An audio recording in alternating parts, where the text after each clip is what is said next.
Welcome to exam विवेचना। तो दोस्तों, जैसा कि आप लोगों को पता है, हम अपने चैनल पर डिस्कस कर रहे हैं जेबीटी के लिए महत्वपूर्ण पी सीरीज। ठीक है, तो जितने भी प्रश्न हैं आपकी आगामी परीक्षा हेतु काफी महत्वपूर्ण होने वाले हैं। तो ध्यानपूर्वक आप जितने भी प्रश्न यहाँ पर करवाऊंगा, इनको अपनी कॉपी पे नोट करते रहिएगा। इसी के साथ यहाँ पर आपको ये भी क्लियर कर देता हूँ, जो ये प्रश्न है सिर्फ जेबीटी की परीक्षा तक सीमित नहीं है। चाहे अगर आप लोग तैयारी कर रहे हैं एचपी एलटी टेट या फिर हिमाचल प्रदेश पुलिस पटवारी, कोई भी परीक्षा हो जहाँ पर हिंदी ग्रामर सामान्य हिंदी पूछी जाती है, वहाँ पर आपके लिए काफ़ी महत्वपूर्ण होंगे ये। तो ध्यानपूर्वक आप सारे ये लेक्चर देखिएगा, जो भी आपको मिलेगी प्लेलिस्ट बनी हुई है, तो उसको भी आप विजिट कर सकते हैं। ठीक है, अगर अभी तक आप हमारे टेलीग्राम व्हाट्सएप ग्रुप्स के साथ नहीं जुड़े हैं, तो जेबीटी के लिए अलग से ग्रुप बना हुआ, उसको ज्वाइन कर लीजिएगा।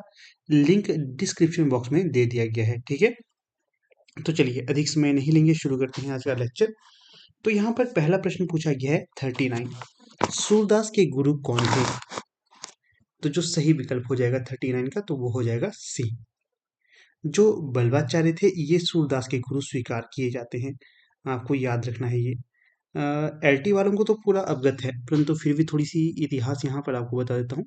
जो सूरदास थे, ये भक्ति काल में जैसे पता ही आपको, भक्ति काल दो भागों में विभक्त था। एक था अपना निर्गुण काव्य, एक था सगुण काव्य। जो सगुण काव्य के अंतर्गत कृष्ण भक्ति काव्य धारा थी, उसके प्रवर्तक के तौर पर सूरदास जाने जाते हैं। ठीक है, तो इनके गुरु थे बल्वाचार्य। थोड़ा सा और आपको पढ़कर बता देता हूँ। सूरदास हिंदी साहित्य में भक्ति काल के कृष्ण अष्ट छाप कवियों में अग्रणी हैं। महाकवि सूरदास वात्सल्य रस के सम्राट माने जाते हैं। किस रस के सम्राट माने जाते हैं? वात्सल्य रस के सम्राट माने जाते हैं। सूरदास ने भगवत के 12 स्कंदों पर 1.25 लाख पदों की रचना की, जिनमें से अब 500 पद ही उपलब्ध हैं, जो सूर सागर में संकलित हैं। ऐसा माना जाता है कि सूरदास जन्मांध थे, लेकिन इस विषय में अभी भी मतभेद है। आगरा के समीप गौघाट पर इनकी मुलाकात बल्वाचार्य जी से हुई थी और वे उनके शिष्य बन गए। बल्वाचार्य ने ही उनको पुष्टि मार्ग में दीक्षा देकर कृष्ण लीला के पद गाने का आदेश दिया था। बहुत इंपॉर्टेंट प्रश्न है ये। ठीक है, आपका आपने ध्यान रखना, आपको डायरेक्ट इनडायरेक्ट परीक्षा में पूछा जा सकता है ये। फिर प्रश्न संख्या देखिए 40, यहाँ पर क्या पूछा जा रहा है? तो प्रश्न संख्या 40 में पूछा जा रहा है, छंद पढ़ते समय आने वाले विराम को क्या कहा जाता है? जब आप छंद पढ़ते हो उस समय जो विराम आता है, उसे क्या कहते हैं?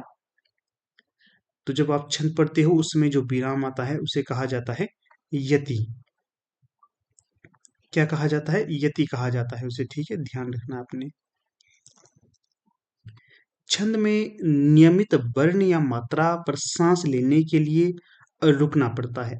क्यों रुकना पड़ता है? नियमित वर्ण या मात्रा पर सांस लेने के लिए। इसी रुकने के स्थान को यति कहा जाता है। किसे यति कहा जाता है? रुकने के स्थान को यति कहा जाता है। छोटे छंदों में साधारणतः यति चरण के अंत में होती है, लेकिन बड़े छंदों में एक ही चरण में एक से अधिक यति या विराम होते हैं। तो इसका भी आप ध्यान रखिएगा। अगला प्रश्न है यहाँ पर 41 में क्या पूछा गया है?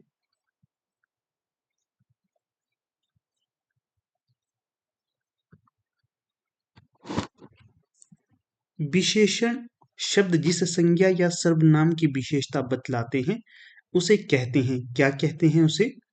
तो उसे कहते हैं विशेष्य। विकल्प भी यहाँ सही होगा। विशेषण शब्द जिस संज्ञा या सर्वनाम की विशेषता बताते हैं, उसे विशेष्य कहते हैं।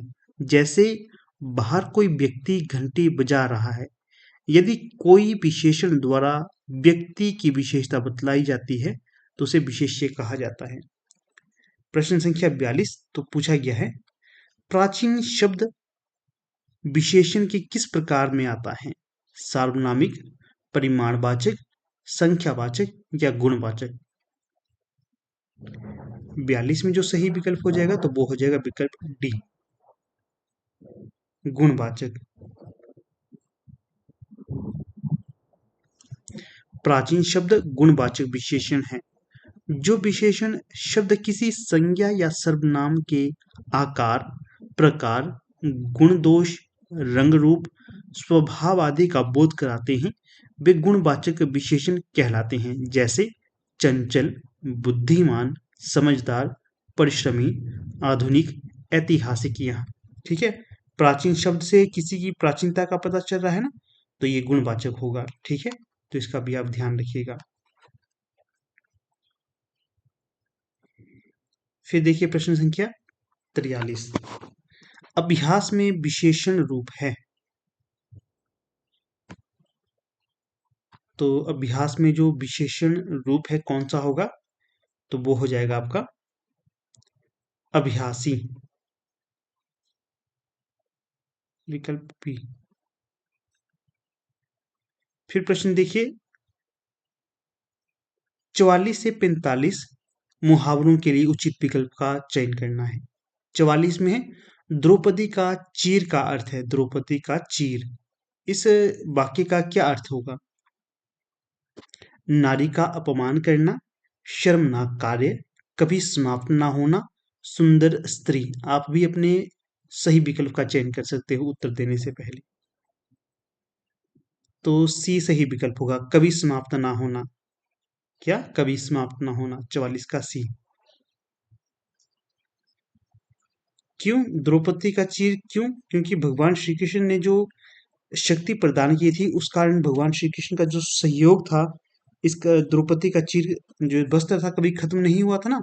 जितने भी जो कौरव थे वो थक गए थे चीर कर करके, परंतु जो वस्त्र था, ये चीर था, ये कभी खत्म नहीं हुआ था, इसलिए ये कहा गया है यहाँ पर।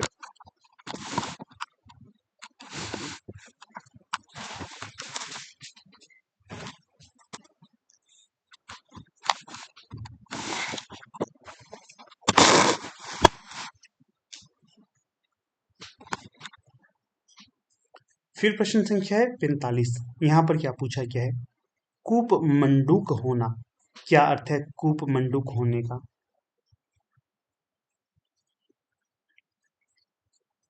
कुएं में गिरना, मूर्ख होना, मात देना।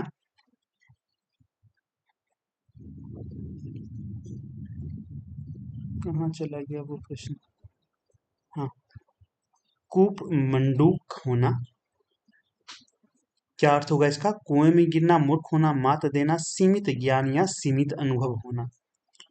तो जो 45 का सही विकल्प हो जाएगा, तो वो हो जाएगा विकल्प डी, सीमित ज्ञान या सीमित अनुभव होना। ठीक है, तो सही विकल्प हो जाएगा यहाँ पर डी।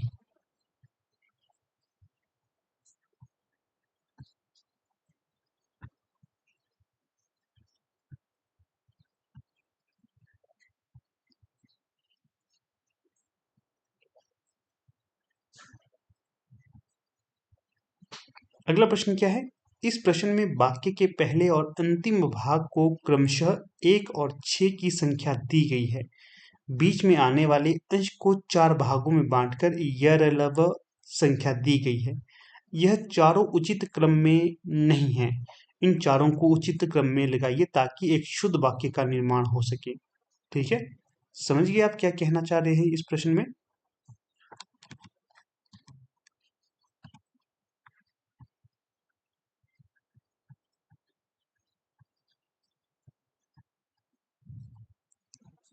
तो एक क्रम में लगाने हैं ये सारे। जैसे सामाजिक जीवन में क्रोध की जरूरत बराबर पड़ती है।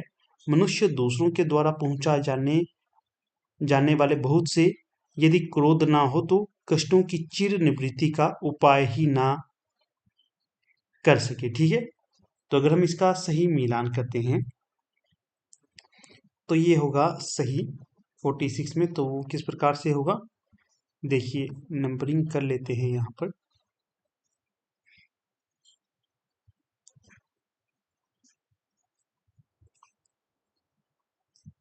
देखिए सामाजिक जीवन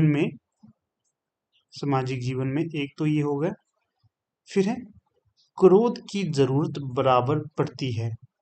ठीक है, विकल्प ए सही हो जाएगा यहाँ पर। ये क्रम ठीक होगा। सामाजिक जीवन में क्रोध क्रोध की बराबर बराबर जरूरत पड़ती है। फिर होगा यदि क्रोध ना हो तो, फिर आएगा र, मनुष्य दूसरों के द्वारा पहुंचाए जाने वाले बहुत से कष्टों की चिर निवृत्ति का उपाय ही ना कर सके। ठीक है, इस प्रकार से ये क्रम बनेगा।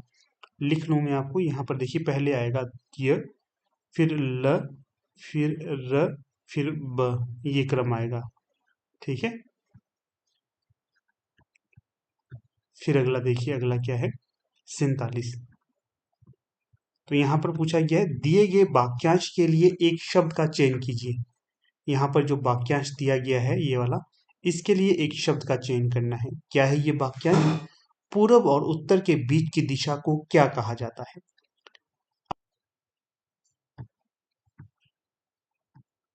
तो प्रश्न संख्या है 47। तो यहाँ पर जो सही विकल्प हो जाएगा तो वो कौन सा होगा? तो सही विकल्प हो जाएगा यहाँ पर ईशान। पूर्व और उत्तर के बीच की दिशा को ईशान कहा जाता है। 47 का सही विकल्प होगा बी। अगला प्रश्न है 48। इसमें पूछा गया है वलय शब्द का अर्थ चिन्हित कीजिए। तो चार विकल्प दिए गए हैं, इनमें जो सही उत्तर होगा तो उसका आप चयन कर लीजिए। तो सही हो जाएगा 48 का गोलाकार घेरा। फिर प्रश्न संख्या है 49। नीचे दिए गए शब्दों में से अव्ययी भाव समास का चयन कीजिए। अव्ययी भाव समास का चयन करना है। तो जो 49 में सही विकल्प हो जाएगा तो वो हो जाएगा आपका आजीवन। ये अव्ययी भाव समास होगा। फिर प्रश्न संख्या है 50। ठीक समय पर आ जाना में कौन सा कारक होगा? ठीक समय पर आ जाना, इसमें कौन सा कारक है? तो 50 का जो सही विकल्प हो जाएगा तो वो हो जाएगा आपका अधिकरण। अधिकरण वह कारक जो क्रिया के समय स्थान अवसर आदि का बोध कराए तो वहां अधिकरण कारक होता है। जैसे चिड़िया पेड़ पर बैठी हैं, ठीक समय पर आ जाना, घड़े में पानी है, ये सारे। फिर है 51। यहाँ पर क्या पूछा गया है? मंदिर मंदिरा युग्म का उपयुक्त अर्थ वाला युग्म कौन सा है? मंदिर और मंदिरा, इसका मंदिर का क्या होता है? पूजा घर, गुफा घर, देवालय। देखिए पूजा घर भी माना जाता है, देवालय भी माना जाता है, इसलिए ऐसे जल्दी में उत्तर बता देता, थोड़ा सा आपको सॉल्व करवा रहा हूँ। ये तो दोस्त सही नहीं होंगे। मंदिर और गुफा भी नहीं कहा जाता और घर भी नहीं कहा जाता। ठीक है, यहाँ पर बचे हैं पूजा घर और देवालय। और मंदिरा का क्या अर्थ होता है? मंदिरा का, मंदिरा तो पुजारी नहीं होगा, तो अशुभशाला हो सकता है। ठीक है, तो इस प्रकार से आप एलिमिनेट भी किया करिए जब आप क्वेश्चन सॉल्व करते हैं परीक्षा में। तो 51 का सही विकल्प होगा डी, देवालय और अशुभशाला। देवालय मतलब भगवान का घर, अशुभशाला मतलब जहाँ अशुभों का घोड़ों की शाला होती है। तो 51 का सही विकल्प हो जाएगा डी।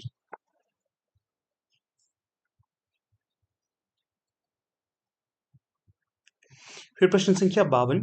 निम्नलिखित में से मिश्र वाक्य है, तो बताइए दिए गए विकल्पों में से कौन सा मिश्र वाक्य होगा? 52 का सही विकल्प।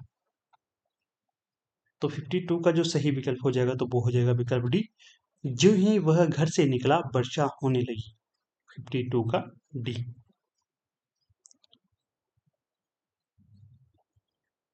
तो थोड़ी सी आपको यहाँ पर रूपरेखा बता देता हूँ। जिन वाक्यों में एक प्रधान उपवाक्य हो तथा दूसरा आश्रित या गौण उपवाक्य हो तथा दोनों वाक्य आपस में जब तब जहां वहां अगर तो इत्यादि से जुड़े हों तो उन वाक्यों को मिश्र वाक्य की श्रेणी में रखा जाता है। जैसे ज्यों ही वह घर से बाहर निकला वर्षा होने लगी, राम नहीं आता तो गीता चली जाती, जहां राधा नाचती है वहां भीड़ जुट जाती है। तो ये रखने आपने तथ्य याद, जो भी मैंने आपको एक्स्ट्रा तथ्य बताए। तो अगला प्रश्न देखिए यहाँ पर, क्यों हिल रहा है तो बार बार। प्रश्न संख्या है यहाँ पर 53। निर्देश। प्रश्न संख्या 53 से 56 तक काव्यांश को पढ़कर निम्नलिखित प्रश्नों के उत्तर दीजिए। पढ़ लेते हैं यहाँ पर काव्यांश। आज बरसों बाद उठी है इच्छा, हम कुछ कर दिखाएं, एक अनोखा जश्न मनाएं, अपना कोरा अस्तित्व जमाएं। आज बरसों बाद सूखे पत्तों पर बसंत ऋतु आई है। विचार रूपी कलियों पर बहार खिल आई है। गहनता की फसल लहलहाई है। शायद इसी कारण आज बरसों बाद उठी है इच्छा हम कुछ कर दिखाएं, अपना कोरा अस्तित्व जमाएं। कितना सुंदर ये कविताएं हैं, इसको याद रखनी कविता को। पंक्तियां बड़ी सुंदर लगी मुझे इसकी। तो 53 का जो सही विकल्प देखिए क्या होगा। कवि के मन में इच्छा उत्पन्न हुई। कवि के मन में इच्छा उत्पन्न हुई, डैश डैश डैश। क्या इच्छा उत्पन्न हुई? तो सही जो विकल्प होगा तो वो होगा कुछ महत्वपूर्ण कार्य करने की इच्छा हो उत्पन्न हुई है। विकल्प ए यहाँ सही हो जाएगा। सूखे पत्ते प्रतीक हैं डैश के। किसके किसके प्रतीक होंगे सूखे पत्ते? मन के सूनेपन के। ठीक है, प्रतीकात्मक कविता है ये। फिर प्रश्न संख्या 55। किन कलियों पर बहार का आगमन हुआ है? किन कलियों पर बहार का आगमन हुआ है? 55 का सही विकल्प बताइए। विचारों की कलियों पर। कहां पर? विचारों की कलियों पर बहार का आगमन हुआ है। फिर प्रश्न संख्या देखिए यहां पर 56। यहां क्या पूछा गया है? गहनता की फसल से कवि का क्या आशय है? तो जो गहनता की फसल से कवि का आशय क्या होगा? तो वो हो जाएगा आपका विचारों में परिपक्वता। विचारों में परिपक्वता। विकल्प ए यहां सही हो जाएगा। अगला प्रश्न है 57। यहां क्या पूछा गया है? रिक्त स्थान हेतु दिए गए विकल्पों में उचित विकल्प चुनिए। रामू की डैश केवल इसलिए हुई क्योंकि राजीव उसकी डैश अधिक बुद्धिमान है। जब आप देखते हैं यहाँ पर तो आपको पता चलता है क्या आएगा विकल्प में। देखिए, रामू की उपेक्षा केवल इसलिए हुई क्योंकि राजीव उसकी अपेक्षा अधिक बुद्धिमान है। उपेक्षा और अपेक्षा कहाँ पर है? अपेक्षा उपेक्षा पहले जो आएगा विकल्प सी वाला, सी। अगला जो प्रश्न देखिए यहाँ पर क्या पूछा गया है। 58। निम्न पंक्तियों में सही अलंकार का चयन कीजिए। पानी बीच मीन प्यासी, मोही सुनी सुनी आवे हासी। पंक्ति को स्वयं भी पढ़िए।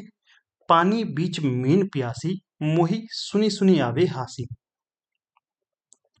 तो देखिए यहां जो सही विकल्प होगा विशेषोक्ति, सी। पंक्ति को अगर आप पढ़ते हैं ध्यान से तो आपको पता चलता है। तो विशेषोक्ति का क्या अर्थ होता है? जहां पर कारण के रहते हुए भी कार्य का ना होना पाया जाए वहां विशेषोक्ति अलंकार होती है। ठीक है, यहाँ मछली के पानी में रहते हुए भी मछली के प्यासे होने की बात की जा रही है, अतः यहाँ विशेषोक्ति अलंकार होगी। अगला देखिए 59। क्या पूछा गया है? निम्नलिखित विकल्पों में से किस विकल्प में सभी शब्द व्यक्तिवाचक संज्ञाएं हैं? व्यक्तिवाचक संज्ञाएं क्या होती हैं? व्यक्तिवाचक संज्ञाएं पता है आप? अगर पता है तो कमेंट अवश्य करिएगा। तो जो सही विकल्प हो जाएगा 59 का तो वो हो जाएगा विकल्प ए ही। जैसे देखिए राम नाम है किसी का, रामचरितमानस पुस्तक का नाम है, गंगा नदी का नाम है, तो इसलिए ये हो जाएगा। मिठास ये विकल्प बी क्यों नहीं होगा? मिठास है भाववाचक संज्ञा। लखनऊ आम बुढ़ापा भाववाचक। ममता भाववाचक, इसलिए ये यहाँ पर सारे गलत हो जाएंगे विकल्प ए को छोड़कर। तो थोड़ी सी व्याख्या यहाँ पर 59 की भी कर देता हूँ। वह संज्ञा जो किसी वस्तु, व्यक्ति, स्थान का बोध कराती है उसे व्यक्तिवाचक संज्ञा कहा जाता है। जैसे वाराणसी, रामायण, रामचरितमानस, गंगा, मोहन, सीता, ये होंगे आपके व्यक्तिवाचक। अगला देखिए 60। इसमें क्या पूछा गया है? तो 60 में पूछा गया है निम्नलिखित में से गंगा का पर्यायवाची नहीं है। नहीं की बात की जा रही है, नहीं है गंगा का पर्यायवाची। तो 60 में सही विकल्प हो जाएगा कालिंदी। जो कालिंदी है ये गंगा का पर्यायवाची नहीं होगा। बाकी मंदाकिनी, भागीरथी, सुर, सरिता, ये तीनों ही गंगा के पर्यायवाची होंगे।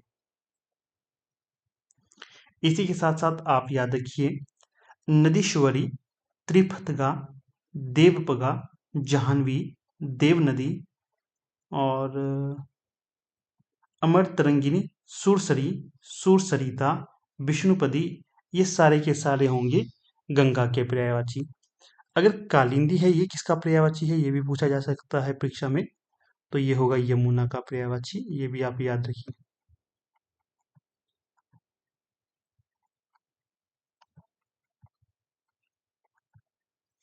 ठीक है, तो 60 का सही विकल्प होगा सी।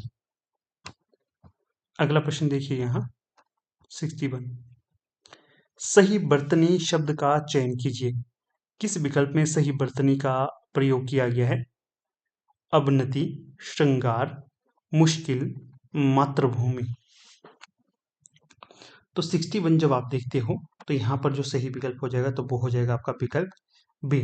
जो श्रृंगार लिखा गया है ये शुद्ध रूप होगा, बाकी जो जितने भी विकल्प लिखे गए हैं ये शुद्ध नहीं होंगे। अवनति भी नहीं, मुश्किल भी नहीं, मातृभूमि भी नहीं, इस प्रकार से नहीं लिखे जाते हैं ये। ठीक है, जो अवनति है इसमें दो आधा न नहीं आएगा, एक ही न आएगा। ठीक है, मुश्किल में भी श आधा आएगा, मात्र नहीं होता है, मातृभूमि होता है, मातृभूमि। ठीक है, तो ये भी आपने ध्यान रखना है, ये भी तथ्य आपसे डायरेक्ट इनडायरेक्ट पूछे जा सकते हैं। फिर प्रश्न संख्या यहाँ पर 20 सही होगा। फिर प्रश्न संख्या 62। समूहार्थक शब्द चिन्हित कीजिए। समूहार्थक शब्द अर्थात समूह का भाव कहाँ से निकल रहा है? पुरुष से, स्त्री से, मनुष्य से या फिर भीड़ से?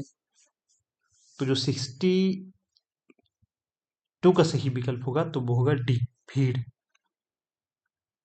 समूह बन रहा है ना भीड़ में। फिर प्रश्न संख्या 63। आंशिक शब्द में प्रत्यय क्या है? आंशिक शब्द में कौन सा प्रत्यय है? तो जो 63 का सही विकल्प हो जाएगा तो कौन सा होगा? तो सही जो विकल्प हो जाएगा वो हो जाएगा सी, इक। आंशिक में इक प्रत्यय का प्रयोग किया गया है। फिर देखिए प्रश्न संख्या यहाँ है 64। नीचे दिए गए वाक्य के त्रुटिपूर्ण खंड को चिन्हित कीजिए। यदि कोई त्रुटि ना हो तो भाग डी, जो डी भाग को चिन्हित कीजिए। ठीक है, तो डी भाग का कोई त्रुटि नहीं है, अगर जो त्रुटि है तो वो बतानी है। पुलिस द्वारा चोरी का माल बरामद हो गया है। तो ये पंक्ति बनानी थी, इसमें जो त्रुटि नहीं, जो त्रुटि होगी तो उसका चयन करना, नहीं होगी तो विकल्प डी का चयन करना है। तो 64 का जो सही विकल्प होगा तो कौन सा होगा?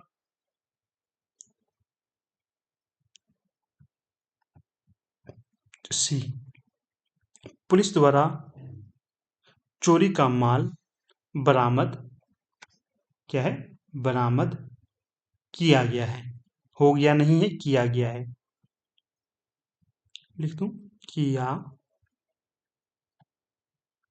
किया गया है,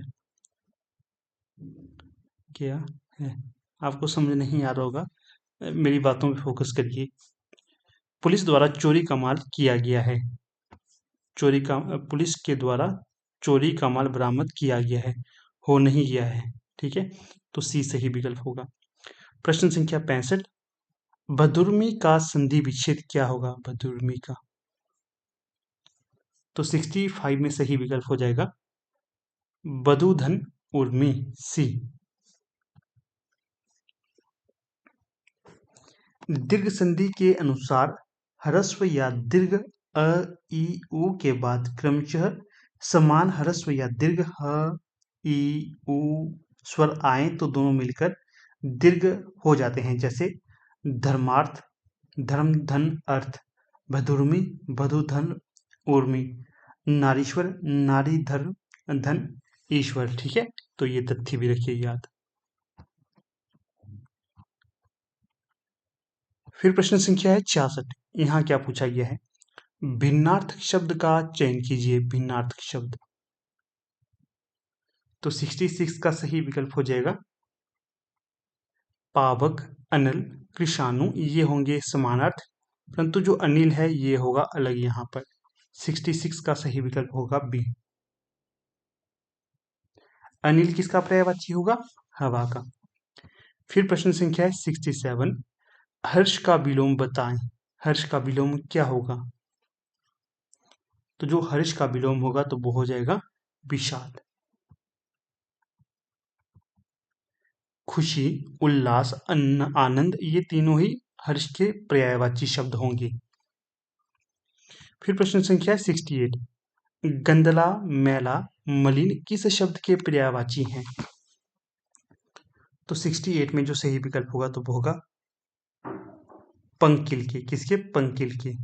प्रलय, धवल, पामर इसके नहीं होंगे। गंदला, मैला, मलिन ये पंकिल के पर्यायवाची शब्द होंगे।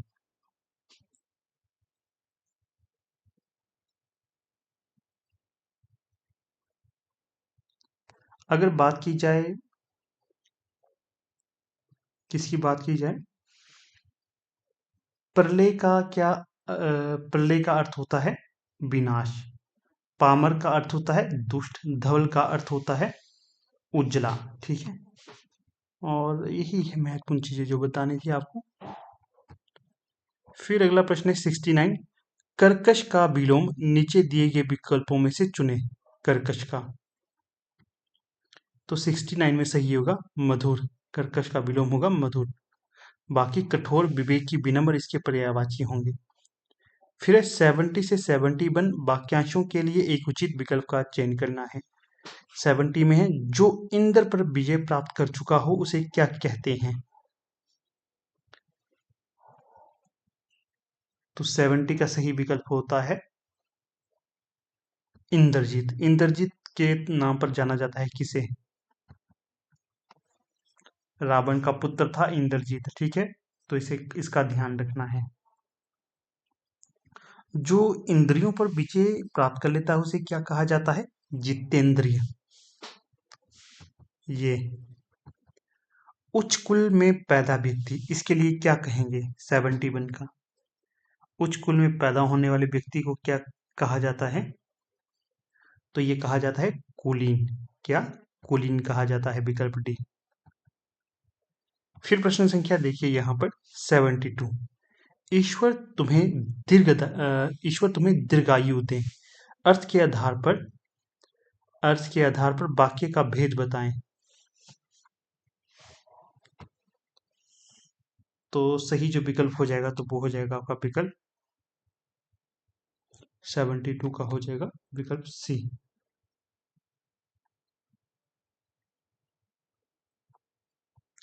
इच्छावाचक, इच्छा मिल रही है ना यहाँ पर, तो ये इच्छावाचक हो। क्या?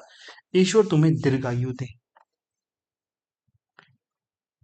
जिस वाक्य से इच्छा, स्तुति, आशीर्वाद का बोध हो उसे इच्छावाचक वाक्य कहते हैं। फिर प्रश्न संख्या 73, श्री गणेश का विलोम क्या होगा? श्री गणेश का विलोम, तो 73 में होगा सही विकल्प इतिश्री। 73 का विकल्प बी। फिर प्रश्न संख्या देखिए आगे क्या है। उत्तर तालिका दिख गई, कोई बात नहीं, दिख गई। 74, फूल का पर्यायवाची नहीं है। फूल का पर्यायवाची नहीं है, कौन सा नहीं होगा दिए गए विकल्पों में से? तो 74 का जो सही विकल्प होगा तो वो होगा तनुजा। तनुजा फूल का पर्यायवाची नहीं होगा। बाकी देखिए, सुमन, पुष्प, कुसुम फूल ये फूल के पर्यायवाची शब्द हैं, परंतु जो तनुजा है ये जो बेटी, पुत्री का पर्यायवाची होगा। ठीक है, ये भी आपने याद रखना है। प्रश्न संख्या 75, किस रस को रसराज कहा जाता है? तो किस रस को रसराज कहा जाता है? तो ये कहा जाता है आपके श्रृंगार रस को। 75 का सही विकल्प होगा सी।